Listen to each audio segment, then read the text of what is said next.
Some plots are not buried by centuries, but lie waiting to be rekindled. It begins with letters steeped in the language of Guy Fawkes, warnings that echo treason long thought extinguished, and a scheme that creeps beneath the very heart of Parliament. Where are you tuning in from, and what time is it? Let me know in the comments. Now, let us descend into the vaults where dust, silence, and a single footprint reveal the peril of England's fate, and follow the trail Holmes uncovered. It was upon one of those drear autumn evenings, when the mists from the Thames creep sluggishly through the narrow streets, and the air is laden with a chill that penetrates both bone and spirit, that I found myself once more in our familiar sitting room at Baker Street. A fire glowed dimly in the grate, though it was more for light than for warmth, and the smoke from my companion's long clay pipe curled upward in lazy spirals, mingling with the haze of the city that pressed even against our very windows. Holmes had been in one of his more restless moods throughout the day, pacing the carpet with rapid strides, pausing only to fling himself into his armchair, from which he would spring again after but a few minutes' repose. There were moments when I could not but regard him with some anxiety, for he possessed that temperament which demanded constant stimulation of mind, and the absence of a worthy case left him prey to fits of abstraction that bordered upon melancholy. I had endeavoured to draw him into conversation upon matters medical, but his replies had been short and distracted. Once only he looked at me with a faint smile. "My dear Watson," he said, "it is not the silence of the world that troubles me, but the silence of crime. When villainy ceases, I must doubt whether London still lives." I was about to remonstrate with him upon this singular remark when the sound of hurried footsteps echoed from the street below. Before I could comment upon the lateness of the hour, there came a sharp and irregular knock at our door, so unlike the measured rap of the post or the familiar tap of a visitor known to us, that Holmes instantly turned towards it with a gleam of interest in his keen grey eyes. "Ha! Here, perhaps, comes a reprieve from the tedium of this evening," he murmured, as Mrs. Hudson ascended to announce the arrival of a gentleman in urgent need of counsel. The man who entered was in evident distress.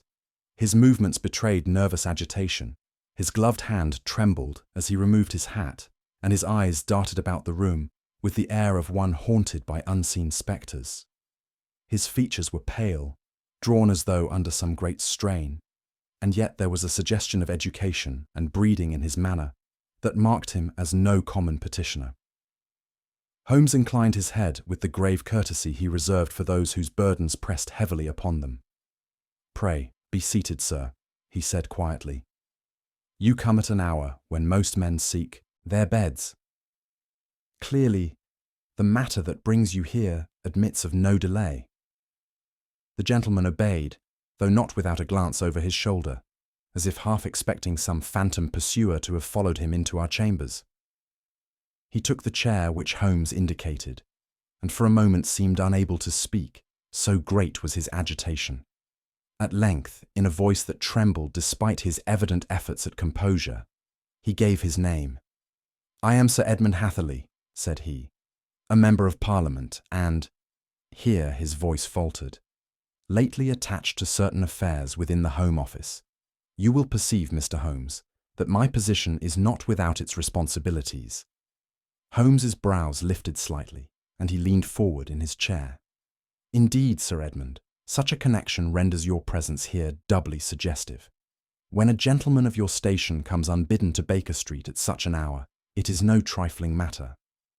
I come because my life, and perhaps others, may depend upon it," Sir Edmund replied with sudden energy. "I have received threats of so singular and alarming a nature that I know not where else to turn. The police would dismiss them as folly. I must beg you to hear me before you judge." Holmes's eyes gleamed with interest. From within his coat, Sir Edmund drew several folded papers, the edges worn as though they had been handled repeatedly in fear. He laid them upon the table, and I, at Holmes's gesture, took them up and read aloud. The words that met my eye were couched in phrases so archaic and yet so charged with menace that I felt a cold thrill run down my spine. They spoke of bringing down the tyrants with fire and powder, of consigning the oppressors to the same fate as that from which Guy Fawkes was denied only by treachery. One even bore the ominous refrain, "Remember, remember, the 5th of November." "These are not the idle effusions of a madman," said Sir Edmund, his hands clasped tightly together. "They recall with dangerous fidelity the very rhetoric of the Gunpowder plot, and yet they are delivered to me, who has done nothing but fulfil my parliamentary duties. Why am I singled out for such infamy?" Holmes, who had taken one of the notes between his long fingers, examined the handwriting closely, his expression inscrutable. He turned the paper over, held it against the light, and even traced 1 or 2 letters with the point of his pen. "Curious," he muttered, half to himself. "Very curious indeed." I could not repress a shudder as I laid aside the last sheet. The old treason of Catesby and Fawkes had long been a tale of schoolroom history, yet here it was revived in a form that threatened new destruction. For several minutes, Holmes remained in silence, his eyes fixed intently upon the visitor, as though every line of his countenance were to him a page in some hidden chronicle. His gaze travelled from the man's ink-stained fingers to the mud that clung faintly about his boots, and thence to a dark fleck upon his cuff, which, to my eyes, was indistinguishable from the common soil of London. At last he spoke, but not upon the subject I expected. "You came here by cab, Sir Edmund, yet you alighted 2 streets away and approached on foot. The driver you dismissed carried a foreign accent, though not one that you trusted.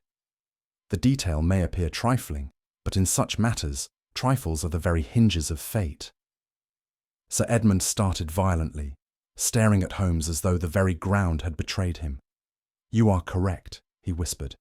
"But how could you possibly—" Holmes waved aside the question with a gesture of impatience.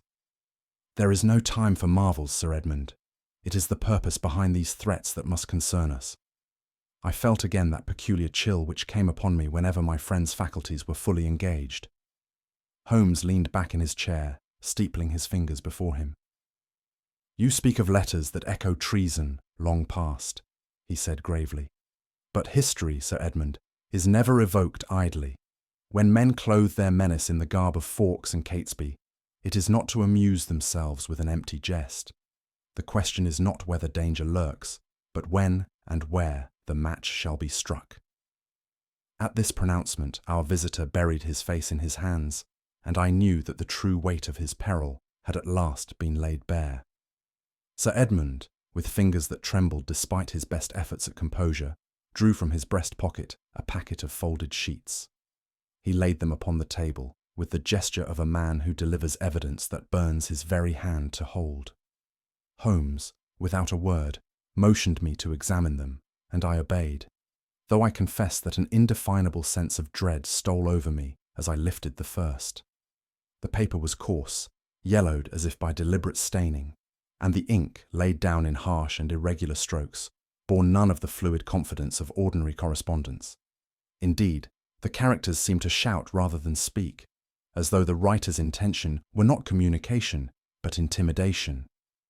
Upon the surface of the first sheet sprawled a few lines, which, even at a glance, struck me with a chilling familiarity. The language was not that of the present century.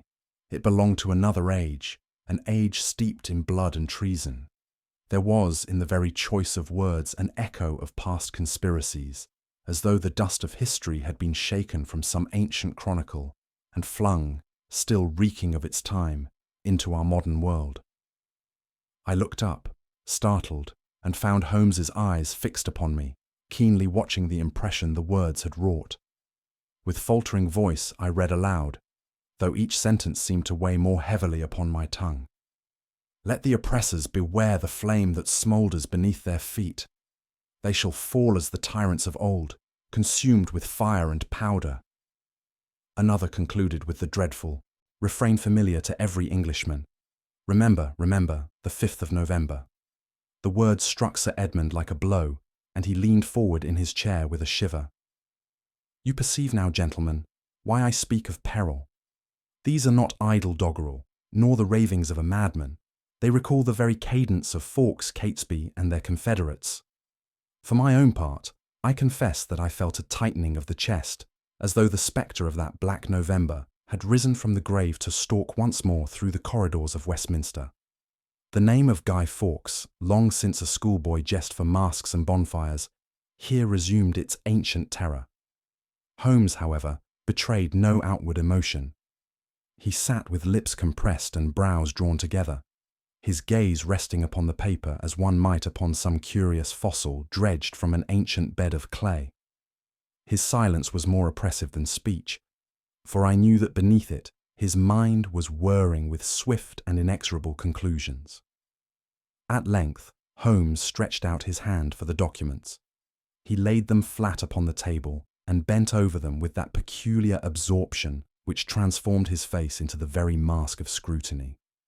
With his lens, he traced the curve of a letter here, the abrupt halt of a pen there, muttering softly to himself.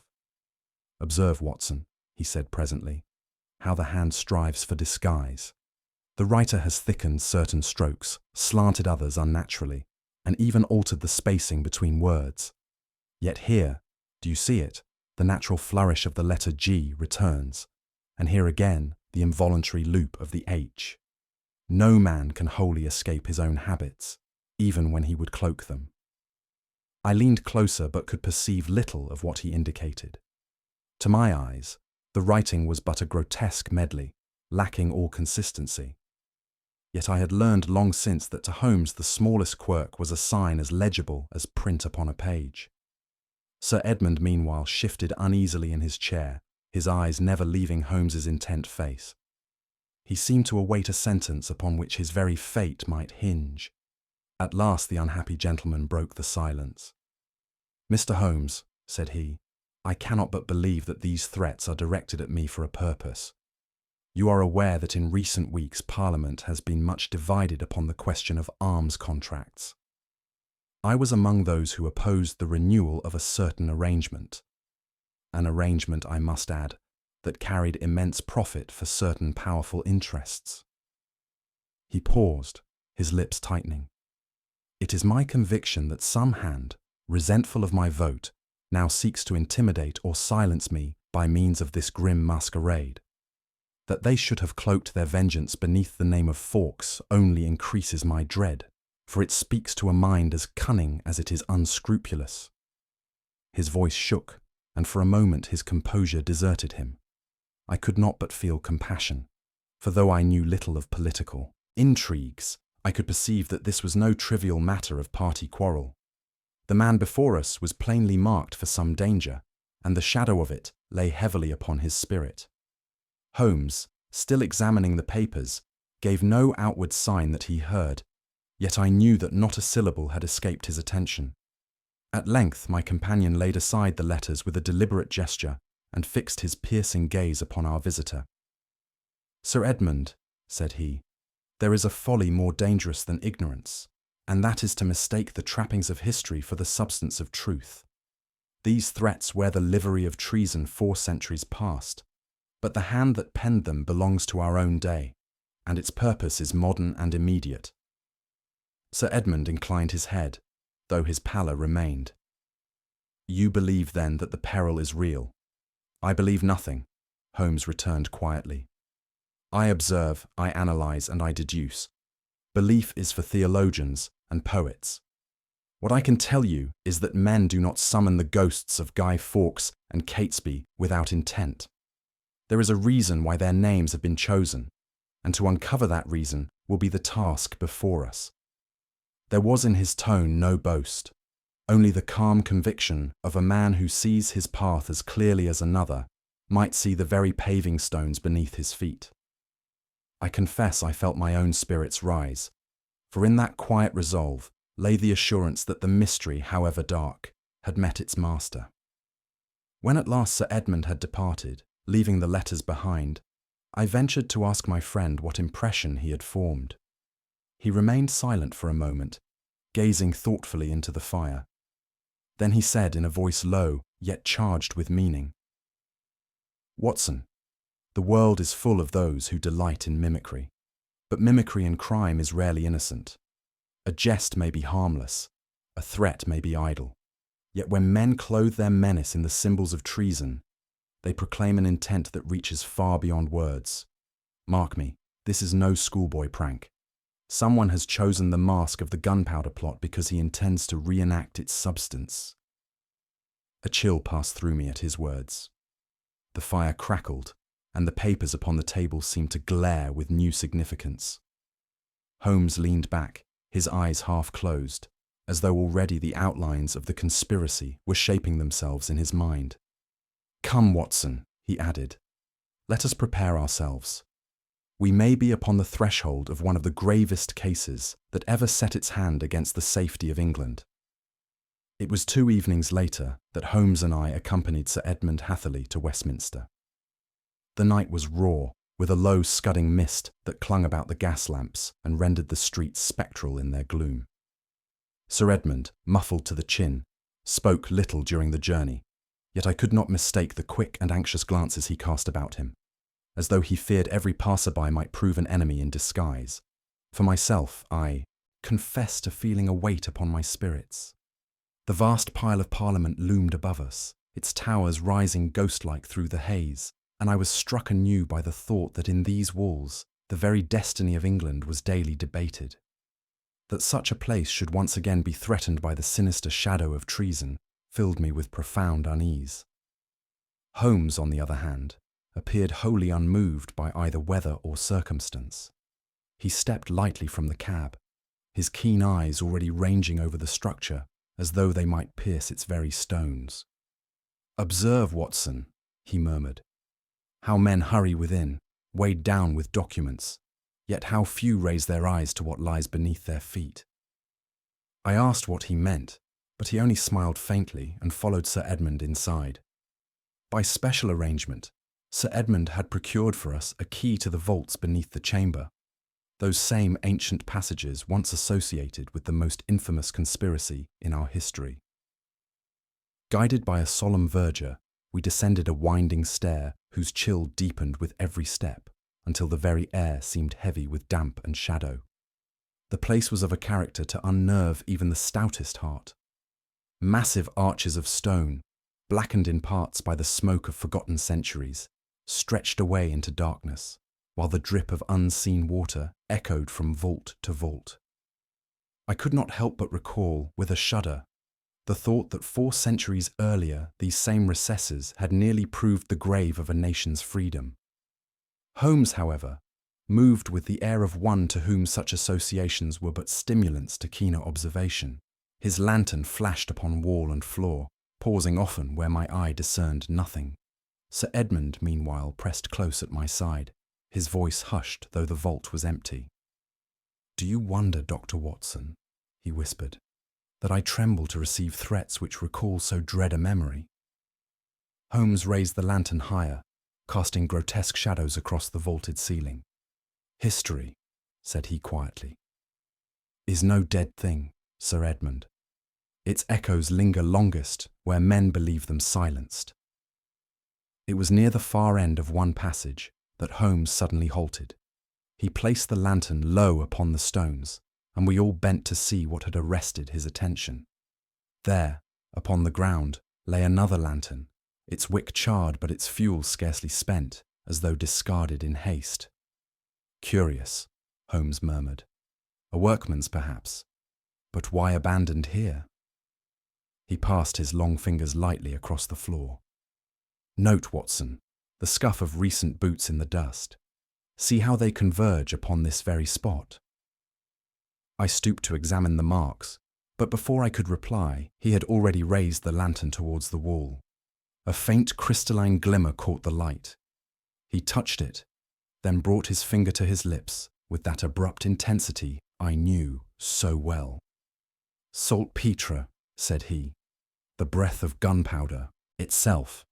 Sir Edmund gave a stifled exclamation, and I felt the hairs rise upon my neck. The thought that beneath this venerable edifice one might already detect the reek of destruction was enough to set the blood curdling. Holmes, however, was grave rather than alarmed. His eyes travelled from the scratch marks upon the stone floor to the lantern at our feet. "There is purpose here, Watson," he said at length. purpose that does not end with paper threats. Someone is not content to mimic history, he means to reenact it. Holmes rose from his crouched position, dusting his hands with deliberate care, though I could see a fire kindling in his eyes. "Mark me, Watson," said he in a tone of quiet intensity. "This is no masquerade. Men may jest with masks and rhyme upon Fawkes's name, but here we tread upon the evidence of action. The footprint in the dust, the discarded lantern, the reek of saltpeter. These are not stage props, but the very implements of conspiracy." His words chilled me, for in their calm gravity, I perceived the full measure of his conviction. Sir Edmund clutched at his coat, his lips parted as though he would speak, yet no words came forth. Holmes placed a hand upon his arm with unexpected gentleness. "Take courage, sir. The foe is bold, but not beyond discovery. Already he has betrayed himself in trifles." We moved onward through the vaults, yet my mind echoed with Holmes's warning. The Gunpowder plot, that tale of schoolboy history, seemed suddenly not a relic of the past, but a grim pattern repeating itself in the present, with danger crouched behind every stone. Our explorations of the vaults concluded, we were soon conducted to a chamber where several individuals awaited, each having been noted in connection with Sir Edmund's affairs. Foremost among them was Mr. Miles Arkwright, a tall, gaunt man whose eyes burned with an almost fanatical light. His fingers were stained with printer's ink, and from his coat protruded the corner of a pamphlet which bore in bold letters the word "Liberty." He greeted us with scant courtesy and launched forth into a torrent of speech which seemed less directed at us than at some invisible multitude. He railed against Parliament, inveighed against corruption, and spoke darkly of sweeping away tyranny with one spark and 1,000 flames. Though his rhetoric was fiery, I could not escape the impression that it was more bluster than resolve. Holmes, standing motionless, regarded him with a gaze of such cool detachment that it seemed to strip the man of his pretensions. "Words, Mr. Arkwright," he said at last, "are like smoke. They fill a chamber but leave no mark upon the stones. Yet it is the hand that carries the tinder we must watch." Arkwright faltered, his eyes dropping before Holmes's piercing stare. From the shadows of the chamber stepped a lady of striking presence, though her countenance bore the lines of grief and bitterness. This was Lady Veronica Dalrymple, widow of a gentleman whose fortunes had once been intertwined with Sir Edmund's. She inclined her head with stately composure, yet her eyes flashed as they rested upon our companion. "It seems, Sir Edmund," she said, her voice low yet edged with steel, "that you prosper where others fall. My husband's ruin was written upon your vote, and his death followed soon thereafter. Do not wonder if there are those who would see justice done, though Parliament call it treason." Sir Edmund flushed deeply, and I perceived in his agitation the truth of whispered scandals I had half heard. Yet Holmes interposed with quiet firmness. "Madam, grief is a cruel counsellor, and bitterness a dangerous ally. But the hand that plots destruction leaves behind a trail more tangible than resentment. Words may accuse, but powder and fuse demand action." The lady's lips curved in a bitter smile. "Then follow your trail, Mr. Holmes," she replied, and swept from the chamber, leaving in her wake an atmosphere heavy with unspoken enmity.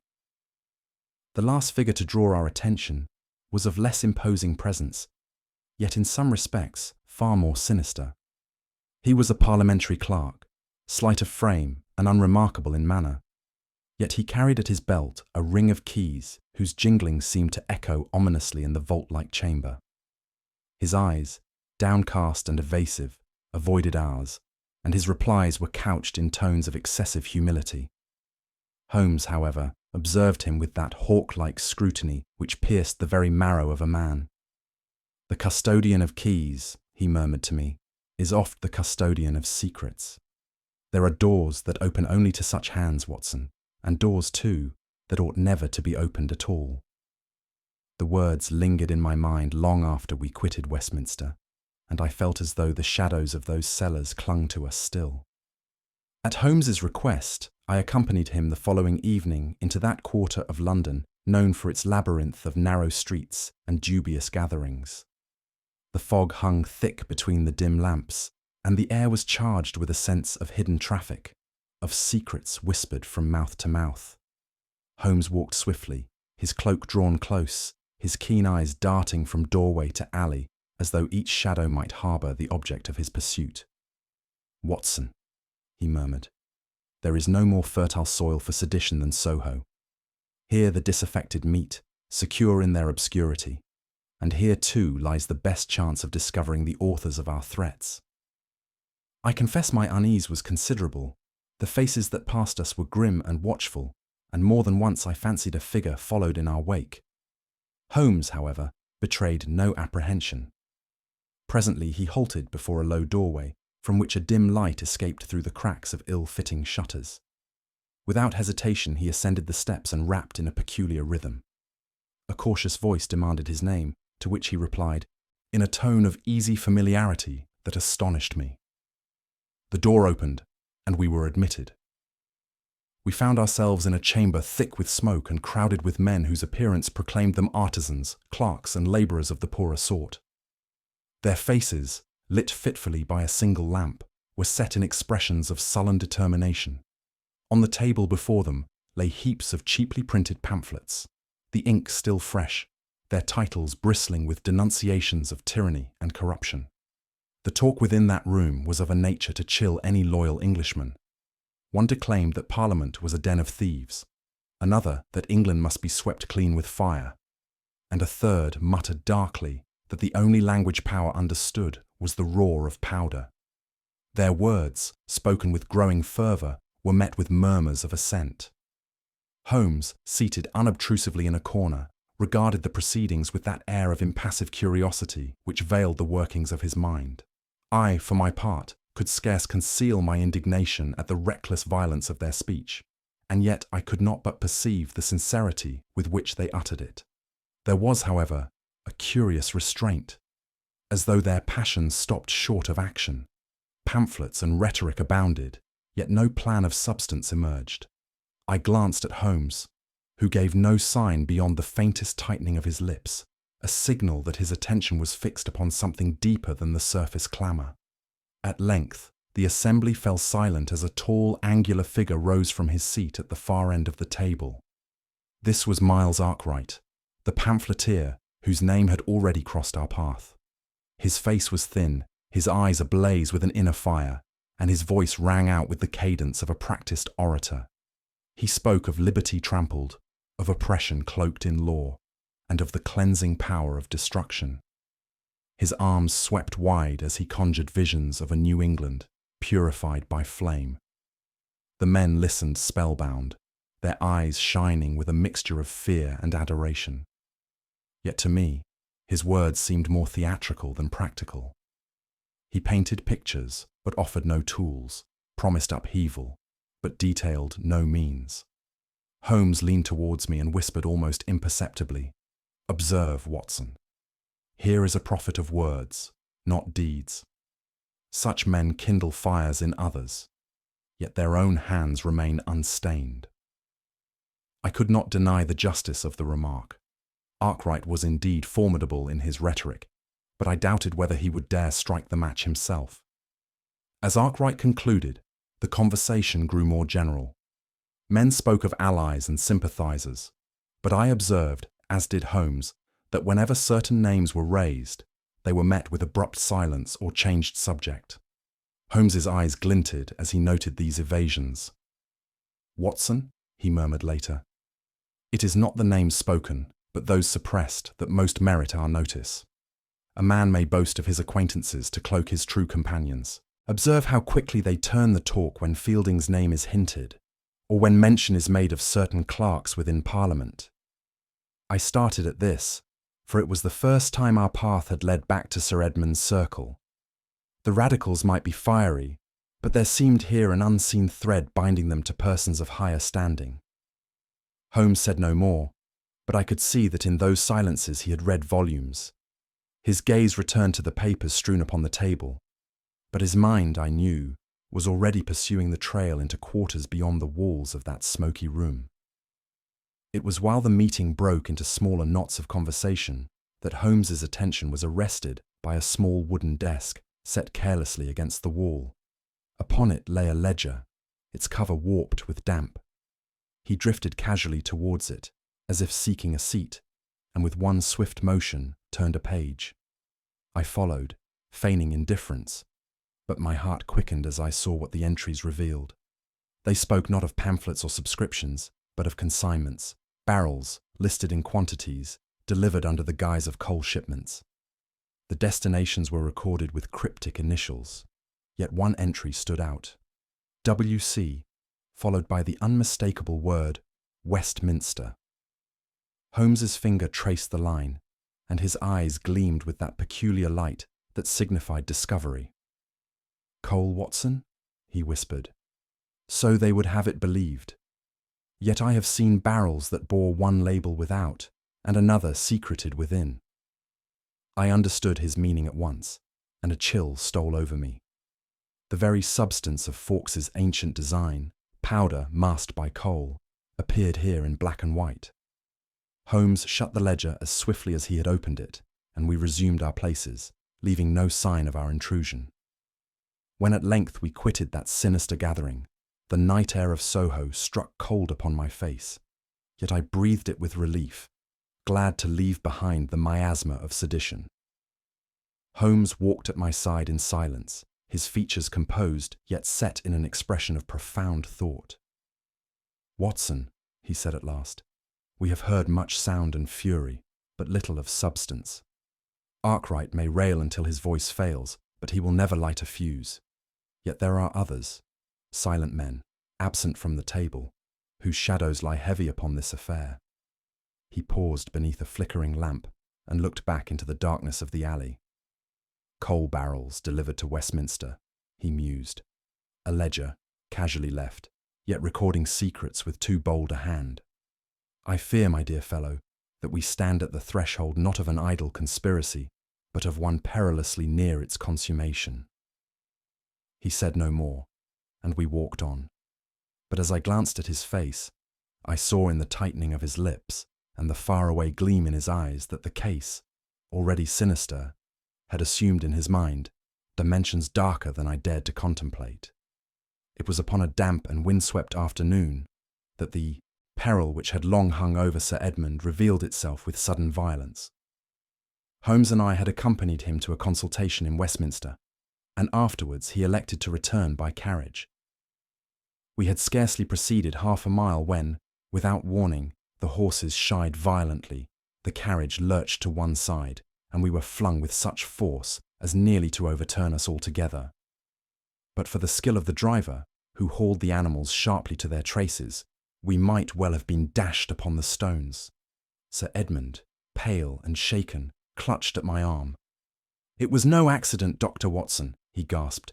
"I felt the wheels give way beneath us." Holmes had already leapt from the carriage, his keen eyes sweeping over axle and harness with a swiftness that bespoke suspicion rather than surprise.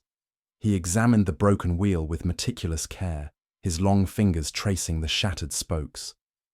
I saw at once that his mind was not occupied with comforting words, but with piecing together the hidden hand behind our mishap. I confess that in that moment I, too, felt the cold touch of conspiracy. Holmes straightened, his features composed, but his voice hard as steel. "This was no mischance, Watson. The wood has been cut, not splintered by strain. A deliberate incision weakened the wheel until the first rough stone did its work." Sir Edmund gave a cry of horror, but Holmes silenced him with a gesture. "No words, sir. We are fortunate indeed that the driver kept his presence of mind. Had the carriage been travelling at greater speed, we should all three have been carried to our deaths." The gravity of Holmes's tone impressed upon me the certainty of his conclusion.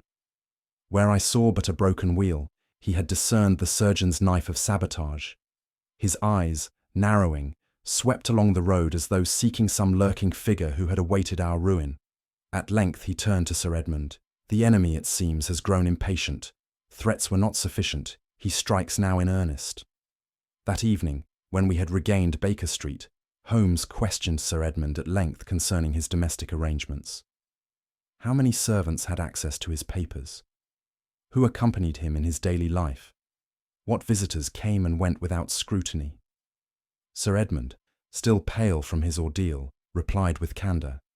Yet as he spoke, I felt a growing uneasiness, for the net of suspicion which Holmes wove drew ever tighter around his own household.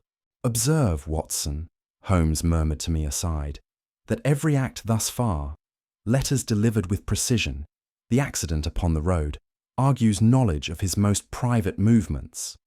Such knowledge is not gained from Soho pamphleteers, but from one who stands near at hand." Sir Edmund heard this with visible agitation.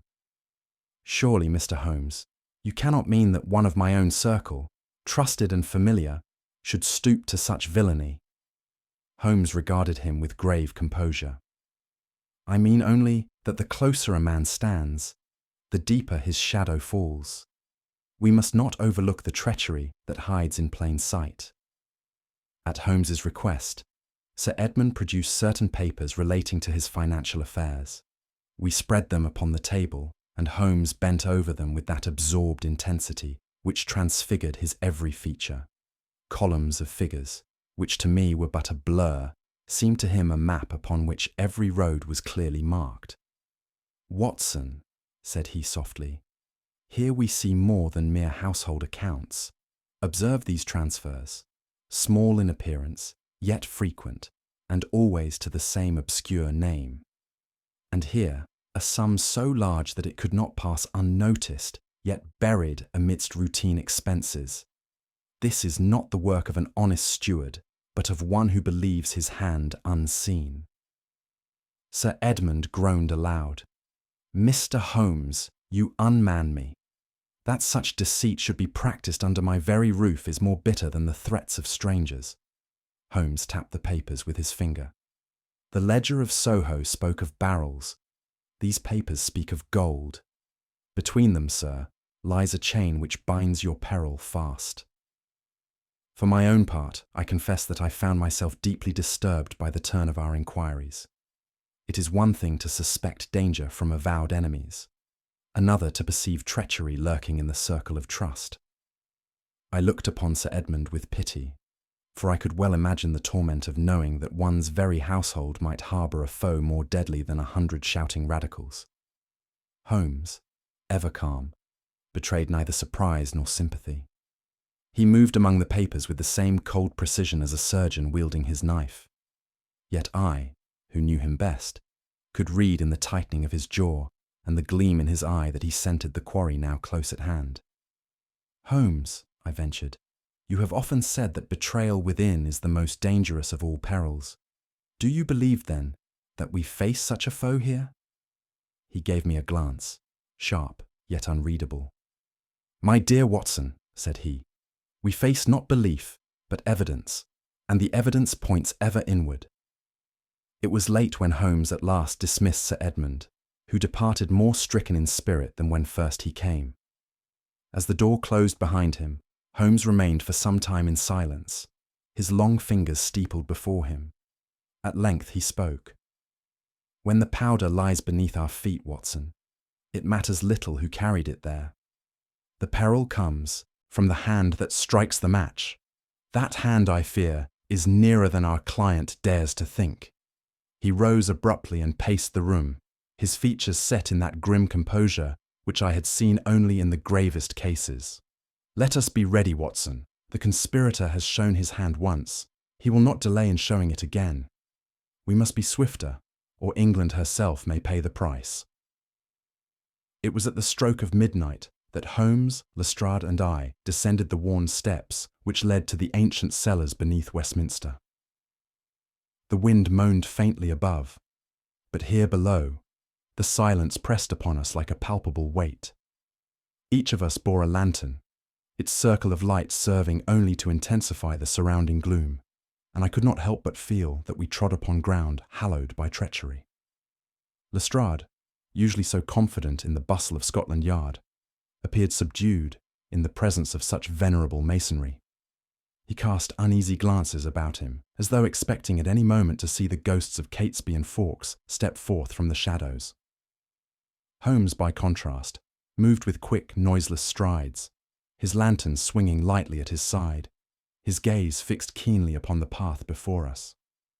"You perceive, Watson," he murmured, "how history clings to stone. These walls have drunk the breath of conspiracy before. They are not yet finished with their task."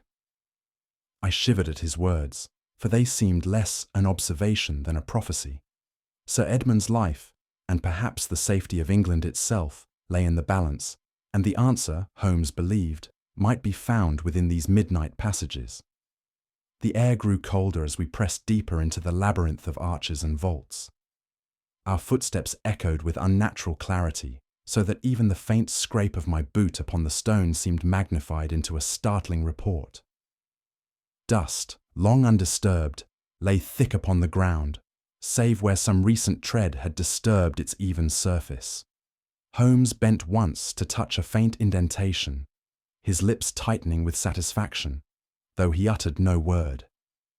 The flicker of our lanterns cast grotesque shapes upon the vaulted ceiling, and more than once I started at the phantom of some imagined pursuer. Lestrade muttered an oath under his breath and tightened his grip upon his stick. "It's a cursed place," he growled. "I'd rather face a regiment of thieves in Whitechapel than 1 hour more of this tomb." Holmes's voice, low but firm, cut through the gloom. "Compose yourself, Inspector. The living are more dangerous than the dead. It is not shades we hunt, but men of flesh and blood." His words steadied me, yet I could not banish from my mind the oppressive sensation that centuries of silence pressed upon us, and that at any moment that silence might be broken by a sound of dreadful import. At length, we came upon a row of great barrels stacked against the wall, their rough exteriors coated with coal dust. Lestrade gave a grunt of relief. "Coal. Stores, no doubt. The cellars are full of them." Holmes, however, had dropped to one knee, his lantern held close. His long fingers traced the seams of the nearest cask, pausing at a spot where the wood bore faint scratches. "Coal indeed," he murmured. "But observe how the outer layer is disturbed. And here, Watson, see the dark stain where powder has brushed the rim." I stooped beside him, but to my eyes the marks were slight, no more than the accidents of storage. Yet Holmes's certainty carried the chill of truth. "Lestrade," he said quietly, "these barrels are not what they seem. Within their shells of coal lies a secret freight more deadly than a regiment's guns." The inspector paled, and I felt the blood quicken in my veins. The very echo of the gunpowder plot lay before us, cunningly disguised, awaiting only the hand bold enough to strike the match. Holmes rose, his expression grim. "The game, gentlemen, has passed from shadow to substance. We stand in the presence of treason reborn."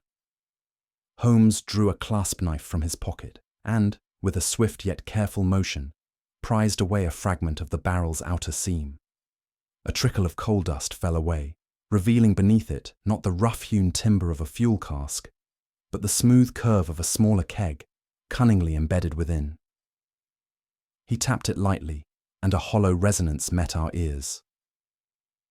"Gunpowder, Watson," he said softly, "the very breath of destruction." Lestrade started back with an oath. "Good Lord, then it is true, another gunpowder plot beneath Parliament itself." Holmes's face was grave, yet his voice retained its icy calm. "True enough, Inspector. But note the workmanship. These kegs are recent, not relics of a bygone age. Someone has laboured with care and knowledge to disguise them within these barrels, trusting that a casual glance would perceive only coal." I bent close, and the acrid odour that clung about the rim confirmed his words. In that instant, the enormity of the danger pressed upon me with suffocating force. A spark, a careless flame. England's heart might have been torn asunder. Holmes replaced the fragment, his hands steady as steel. "Let us disturb nothing. The trap must be sprung upon its maker, not upon ourselves." For a space, none of us spoke. Lestrade wiped the perspiration from his brow, his ruddy face pale in the lantern light. "We must clear the whole place at once," he muttered. Have the powder carted out and the culprits clapped in irons."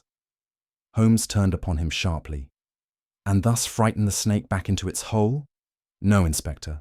To reveal our discovery would be to forfeit the chance of seizing the hand that placed these here." He stooped suddenly, his keen eyes fixed upon the dust at the far end of the vault. "Look here, Watson. The impression is faint, yet the shape is clear. A man passed this way but an hour since. Observe the narrow sole, the turned heel. It is the print of a clerkly boot, not a labourer's." I gazed where he pointed, and saw indeed the delicate outline half smudged in the dust. It was a trivial thing, easily overlooked, yet in Holmes's eyes it bore the weight of testimony. "The villain has been here, even while Parliament sat above in unconscious security," Holmes continued. "He walked this very path, examined these very barrels, and departed, trusting that his secret lay safe." Holmes straightened, the lantern casting sharp shadows across his features. "Gentlemen," said he with a solemnity that held us silent, "the plot is not yet complete. The powder lies here, true, but no train is laid, no fuse prepared. The plan waits for its final stroke." Lestrade shuddered visibly. "Then we may still prevent it?" "Assuredly," Holmes replied, "but prevention demands patience. The true architect of this treason still moves freely above our heads. Until he makes his final venture, we cannot seize him with proof. To act prematurely would be to scatter suspicion upon many and secure none." I confess that my heart misgave me at this resolve. The knowledge that beneath the very walls of Parliament lay the material of destruction, and that its master walked unchecked, filled me with a dread such as I had seldom known. Yet I could not but recognize the force of Holmes's reasoning. He replaced the lantern in his hand and motioned us onward. "Let the powder rest where it lies. We have seen enough for this night. The shadow has taken substance, but the hand that guides it must yet betray itself. That hand, Watson, will not remain idle for long."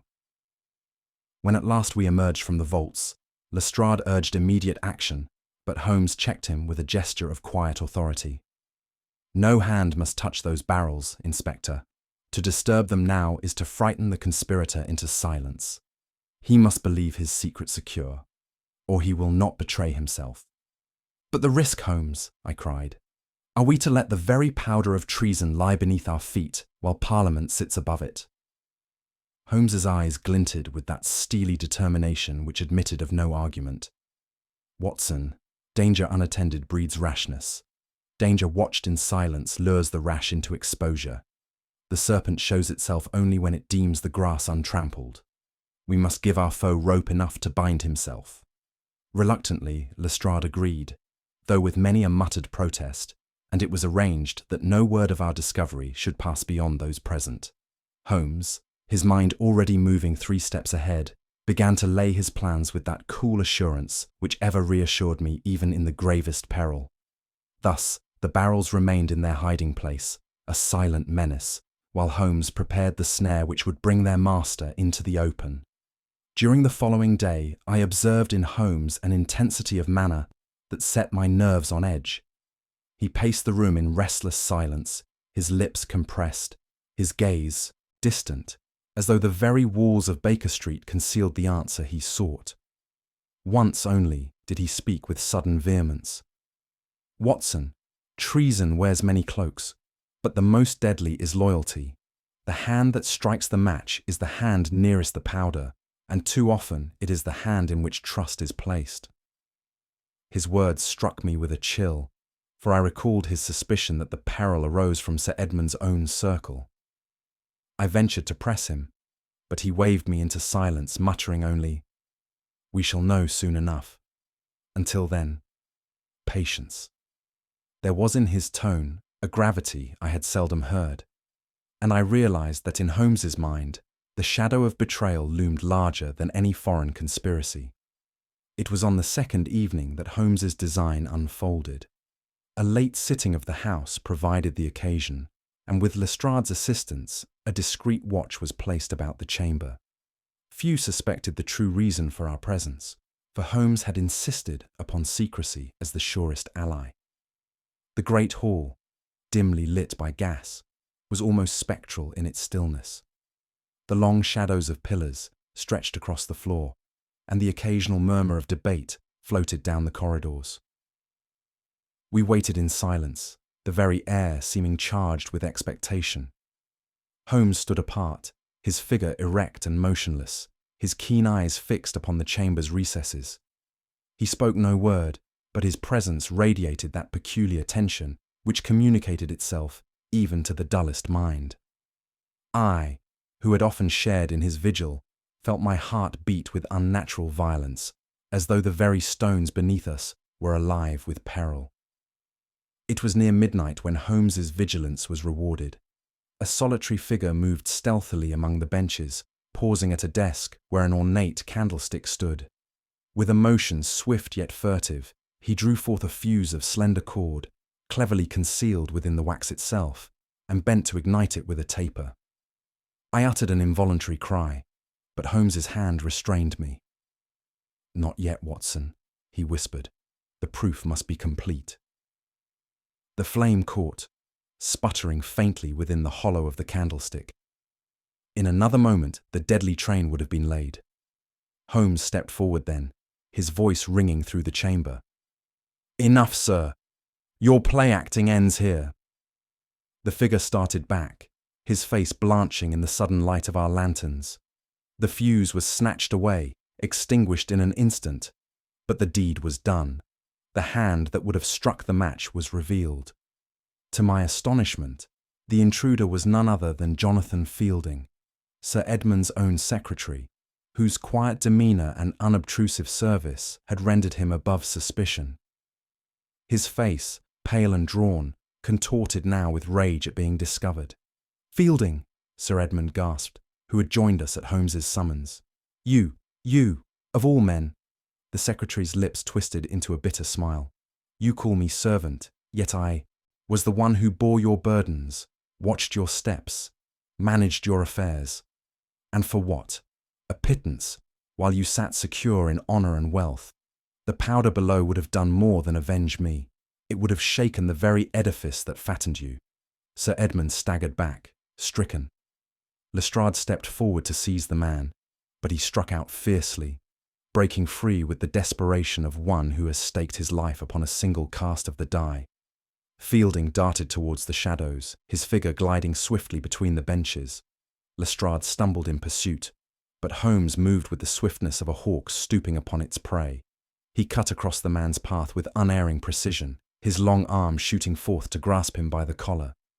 For an instant they struggled, the secretary writhing like a trapped animal, but Holmes's grip was iron. With a final wrench, he flung the man back into Lestrade's waiting arms. "It is finished," said Holmes, his voice calm, though his eyes burned with the light of triumph. "The powder lies harmless below, and the hand that would have struck the match is stilled." I breathed again, scarcely aware until that moment how long I had held it.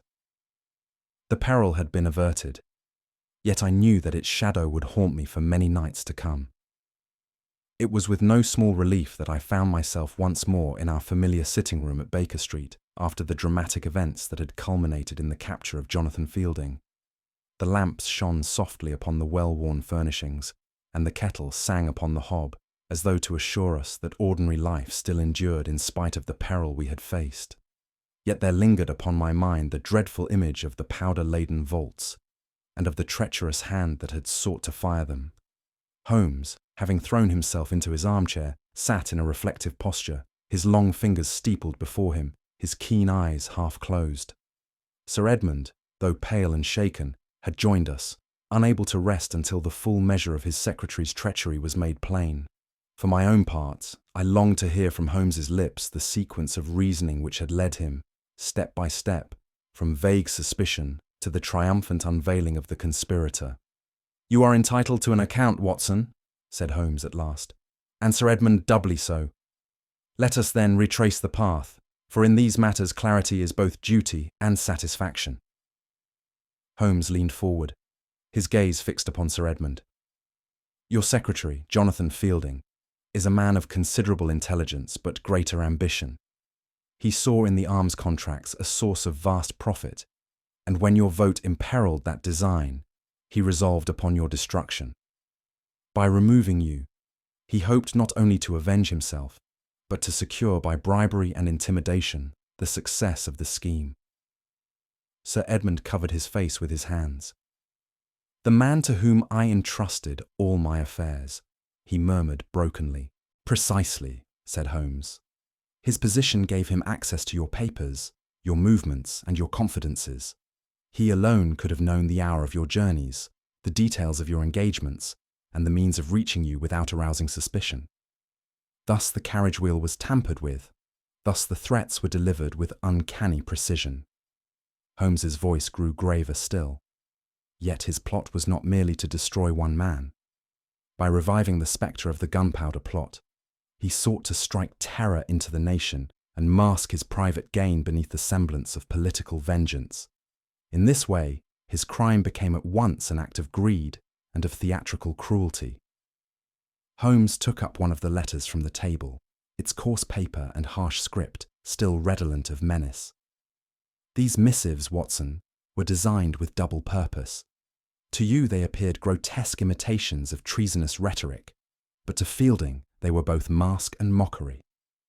The mask concealed his identity, for who would suspect a sober clerk of composing such archaic ravings? The mockery lay in his perverse homage to those who had failed before him. He sought to succeed where Fawkes had stumbled. I recalled the chill that had passed over me when first I read the refrain, 'Remember, remember,' and marvelled at Holmes's penetration. You will observe," continued Holmes, "that the handwriting bore deliberate affectations of disguise, yet here and there his natural hand betrayed him. The same flourish of the G, the same loop of the H, repeated across his clerical notes. A small thing, but sufficient for one who observes." Sir Edmund shuddered visibly. "To think that I dine daily with the man who penned these horrors." "Men may wear their treachery as others wear their coats," Holmes replied coldly. "But in writing, as in life, the seams will ever betray the tailor." Holmes now turned to me with a faint smile. "You recall, Watson, how our steps led us into the haunts of radicals in Soho. That, too, was Fielding's handiwork. He planted whispers, supplied pamphlets, and ensured that suspicion would rest upon those whose fiery words could easily be mistaken for fiery deeds. Even Lady Dalrymple's bitterness was turned to his advantage, for it furnished a motive where none existed." I nodded, remembering the passionate rhetoric of Arkwright, which had seemed at once so threatening and so hollow. "Precisely," Holmes went on. "Arkwright thundered, but he lacked the means. Lady Dalrymple fumed, but she lacked the courage. Fielding contrived that both should appear guilty, so that even if suspicion rose, it would fall upon a sea of lesser suspects. In such waters, he might swim unseen." Lestrade, who had joined us by appointment, grunted admiringly. "Neat enough. He'd have tricked the yard sure enough, if not for you, Mr. Holmes." Holmes inclined his head, but said nothing. I, however, marvelled anew at the subtlety with which the false trails had been laid, and at the clarity with which my friend had swept them aside. For my own part, I could scarce find words to express the mingled horror and relief that possessed me. I had walked the vaults of Westminster with powder beneath my very feet. I had seen with my own eyes the barrels masked with coal, the faint glimmer of saltpetre upon the stones. A single spark might have sufficed to plunge the empire into mourning. That such peril had been conceived not by foreign anarchists, but by a trusted Englishman, seemed the crowning bitterness. "Holmes," I said, "it chills me to think how narrow was our escape. Had we not descended at midnight, had you not noted that footprint in the dust, had your suspicions not held firm, England might now be lamenting a second Gunpowder plot accomplished." Holmes regarded me steadily. "The world ever hangs by a thread, Watson. It is the task of reason to detect the knife before it severs it." Sir Edmund, deeply moved, wrung Holmes's hand. "You have not only preserved my life, sir, but safeguarded the honour of the nation. How can I ever repay such a service?" Holmes merely waved the words aside, his gaze already lost in some inner reflection. At length Holmes rose, pacing once across the room before turning to us with that air of grave philosophy which sometimes fell upon him after the resolution of a case. "Consider, Watson, how men repeat history, not in wisdom but in folly." Fielding cloaked his vengeance in the garb of Fawkes and Catesby, imagining that by echoing their treason he might succeed where they had failed. Yet history is a lantern in the dark. It shows us the pitfalls, if we but choose to heed them. Fools stumble into the same shadows. Men of sense strive to escape them. He paused, his eyes fixed upon the fire. Our age congratulates itself upon progress, yet the passions of greed, envy, and ambition remain unchanged. They wear new clothes, but the heart beneath beats as darkly as ever. I made some reply, but his attention had already drifted inward. He stood silent, a solitary figure against the glow of the hearth, while the wind stirred faintly at the windows. In that moment, I felt that Holmes himself was as much a guardian of England's safety as any watchman upon its walls, holding at bay, with reason and courage, the shadows of treachery that ever seek to return. Holmes leaned back in his chair, the glow of the fire flickering across his features. "You see, Watson, history is a lantern. It can guide us if we heed its light, or blind us if we chase only its shadows." Fielding chose to imitate the folly of Fawkes, believing that by repeating treachery he might achieve greatness. In truth, he condemned himself by mistaking old echoes for new strength. And now, a question for you. What do you think was Fielding's gravest mistake? His ambition, his disguise, or his choice of history as a mask? Share your thoughts below. I would love to hear your deductions. And if this mystery intrigued you, don't forget to comment, subscribe, and share with friends who enjoy a good puzzle. More mysteries await, and the game is always afoot.